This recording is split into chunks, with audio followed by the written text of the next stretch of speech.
Hey, what's up, guys? Tis I, your humble correspondent. It's Ty Walker with Hypeculture TV. I'm here with my main man, Keith Richards. He's not in the Rolling Stones, but he's still a baller, and I'm going to interview him for you guys. Thanks. Keith, you got anything to say real quick? All I'm saying is hype the culture, baby. Hype it. Alright, word. Guys, just first off, a little bit about Keith. I met him like a week ago at an event.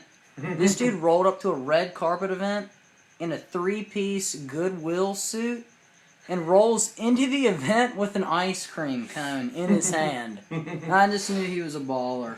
It was hot down there. Alright, Keith, what motivates you? Just to do music, just to be Keith. Like, what kind of...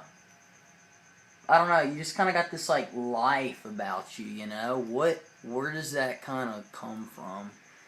You know, I think that I did get inspired by LA, and I get inspired by people like going for this kind of like a huge like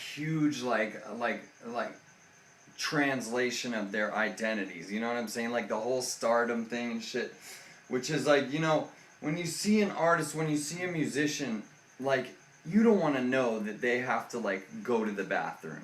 You know what I mean? Yeah. When you see your guy on stage that you've been like worshiping their fucking albums and all that shit, yeah, you don't want to know that they have to go to fucking the grocery store and, you know, take out the garbage, and they still have to fucking do like normal human being things, man. Like, and so I kind of thought like, you know, what would it be to like really see an artist that is fucking inspiring, and it would be that they live that fucking wild life, like to the like as much as they can approach it. You know what I'm saying? Like I've lived in the fucking forest, you know, yeah, and I go chase these things, you know, that is like the mystique, like the wild side, the night beings. You know what I'm saying? Like I go and try and check that stuff out on a real level, you know? Now, do I still have to take a shit? Yeah. I still have to go to the grocery store and fucking buy my food and stuff, you know? You know, the lifestyle that I led for a long time did bring me close to, like, some pretty fucking dark shit, you know? And close to, like, you know, indeed, close to death experiences. And so I cherish, like, even the mundane shit now. Now I'm even, like, when I fucking see my people on stage, the artists and whatever, I'm like, you know what? Like, they have to fucking still, you know, they still have to eat food, wake up in the morning, you know, and right. They have to do all that mundane stuff, and indeed, like, that mundane stuff is magical, you know? It's fucking magic, man. It all is. I don't think that answered the question, but it sounded great. Yeah. That's all good. What's this guy's name? Dude, I don't know. We need to come up with a name. Maktush. But for some reason, like you said, man, like I try to keep it raw and just honest, and like fucking what you see is what you get. And so if people don't dig that, then I already know they're not on board, you know? That's why I don't strike any type of like a persona or like a fakeness, is because, you know, if someone's not gonna dig even the front, how are they gonna dig the realness? You know what I mean? What, Keith, what is hype culture to you?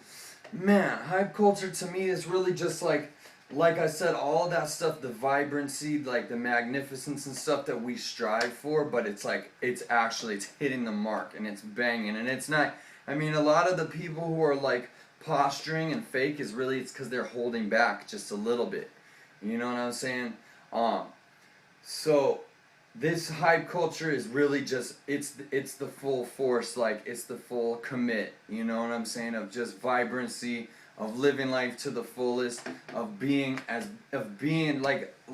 it is, man, like as fucking going for it, you know? That's what it is. Alright, so then going off that, how do you not become like bitter towards, like, you know, the people that you try to talk to and they just completely blow you off, or like kind of like the typical LA? Like, how do you not become like bitter towards that? I find that you know, a lot of us out here, because there's always something, like there's always some something flashy and something fucking wild and magical around the corner, so people are insecure, you know. And so I really have to like the more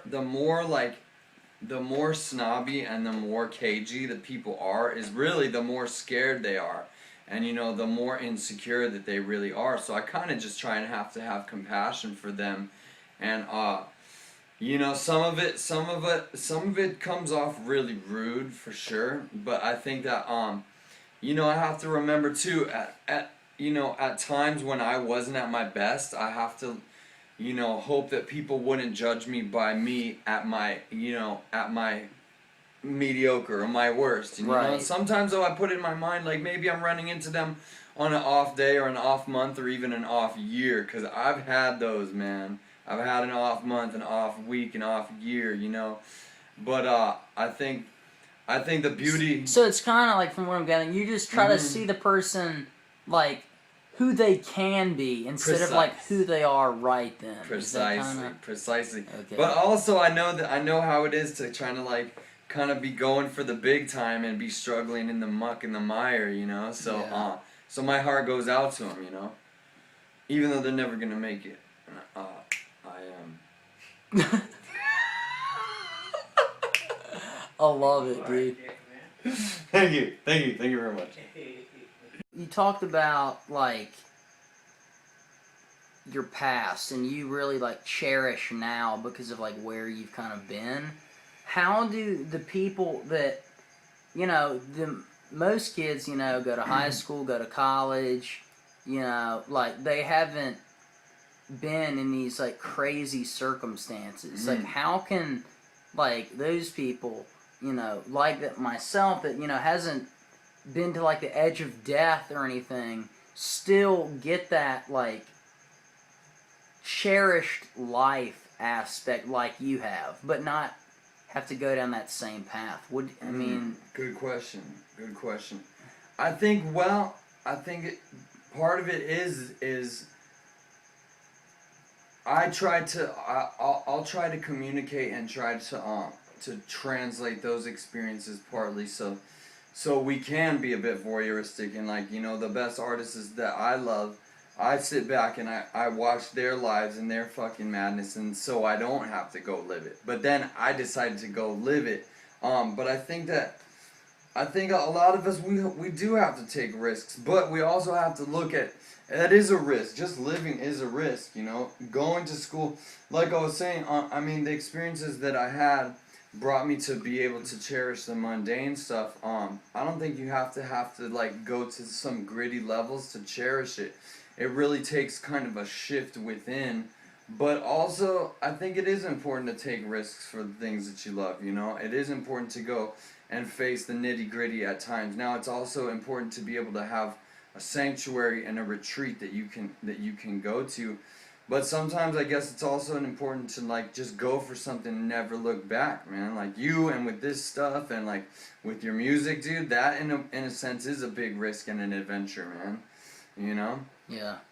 But I think I don't know, a lot of it just has to do with perspective and just knowing, you know, and enjoying good art and stuff is like, it's kind of, it can bring you to that point where like, okay, you know, like you go to a killer show and you have to fucking get in the meat and potatoes of it and stand in just the fucking crowd and the madness and hear the fucking loudness, so that when you go home, you know what I'm saying, you can appreciate like, okay, the breakfast cereal, you know what I'm saying? Right. And the fucking stuff like that. Yeah. So I mean, I can already tell that you've seen some action though anyway, dude, so it's all good.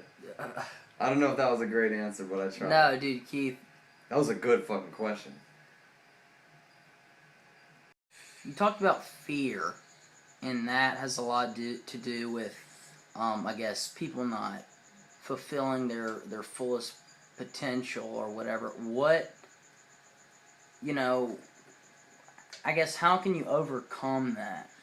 Yes, good question. And not going, like, crazy while trying to overcome it, you know what I'm saying? I do. I think, as I touched on earlier, it's important to be in touch with our own transgressions and stuff.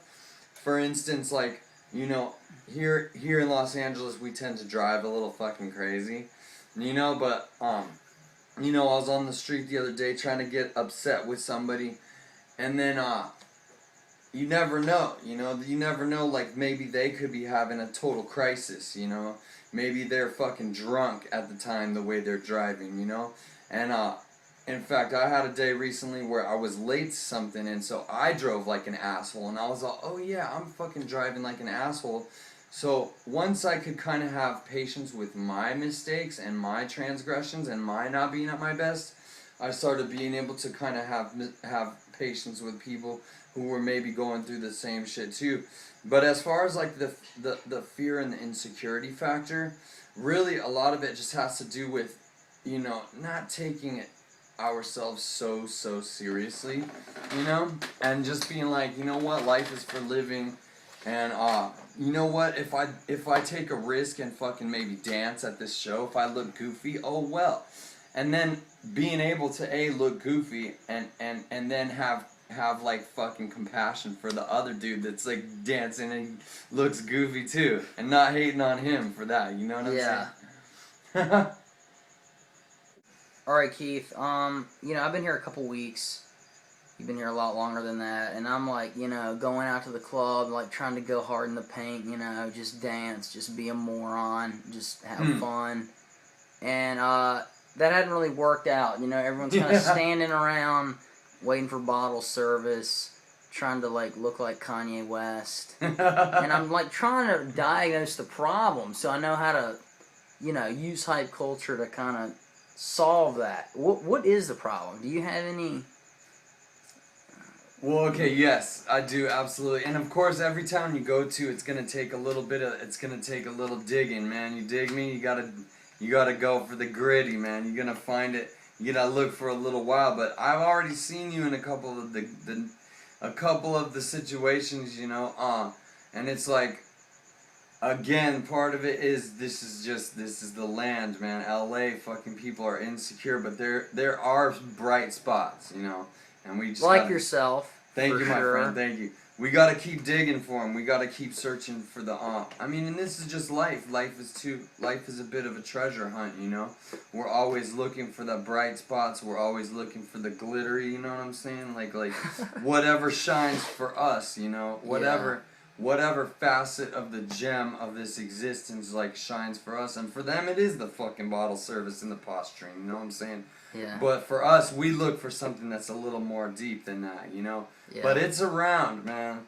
It's around, and keep searching, and I'm gonna keep searching too, you know? Right. I find pockets of it here and there, and when I do, I'm gonna let you know. Well, dude, Keith, thanks a ton, man, for letting me interview you. Absolutely, it was my pleasure. Yeah, I really appreciate it. Alright guys, this is Ty Walker with Hypeculture TV. Be easy.